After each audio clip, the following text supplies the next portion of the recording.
உலகளவில் அதிகம் பேர் விரும்பி செல்லக்கூடிய இடங்களில் ஒன்றாக இருக்கும் துபாய் பயணிகளுக்காக 2 விமான நிலையங்கள் உள்ளது.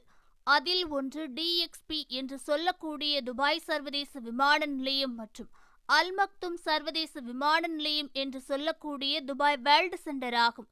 இந்த துபாய் வேர்ல்டு சென்டரில் கட்டப்பட்டு வரும் புதிய பயணிகள் முனையத்திற்கு வரும் பயணிகள் தங்கள் லக்கேஜ்களுக்காக வரிசையில் காத்திருக்க வேண்டிய அவசியமில்லை என்றும், பயணிகள் லக்கேஜ்கள் டெர்மினலில் தயாராக இருக்கும் அல்லது பயணிகளின் வீடுகள் அல்லது ஹோட்டலுக்கு நேரடியாக டெலிவரி செய்யப்படும் என்று டினேட்டா நிறுவனத்தின் CEO ஸ்டீவ் ஆலன் கூறியுள்ளார்.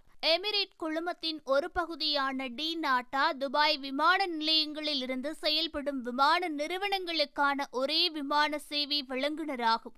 இது குறித்து அவர் வெளியிட்டுள்ள அறிக்கையில், பயணிகளுக்கு சிறந்த அனுபவத்தை வழங்குவதே இலக்கு என்றும், காகிதத்தை விட மேம்பட்ட பயோமெட்ரிக்கை பயன்படுத்தி வரிசையில் காத்திருக்க வேண்டிய அவசியம் இல்லாமல் விமான நிலையத்தின் வரிசையாக தடையற்ற பயணம் உறுதி செய்யப்படும் என்று அவர் கூறியுள்ளார்.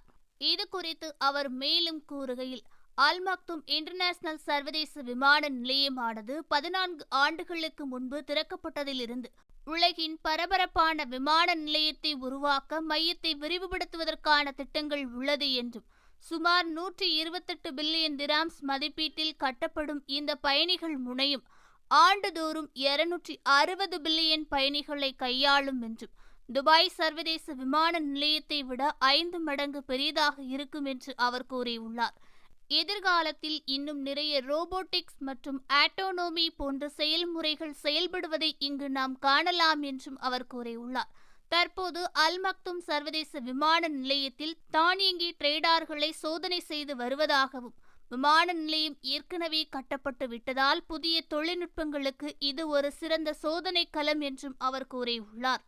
ஓகே ஃப்ரெண்ட்ஸ், இது போன்ற நியூஸ்களை உடனுக்குடன் தெரிந்து கொள்ள எங்கள் ரேஸ் தமிழ் சேனலை லைக் பண்ணுங்க, ஷேர் பண்ணுங்க, கமெண்ட் பண்ணுங்க, மறக்காம சப்ஸ்கிரைப் பண்ணுங்க.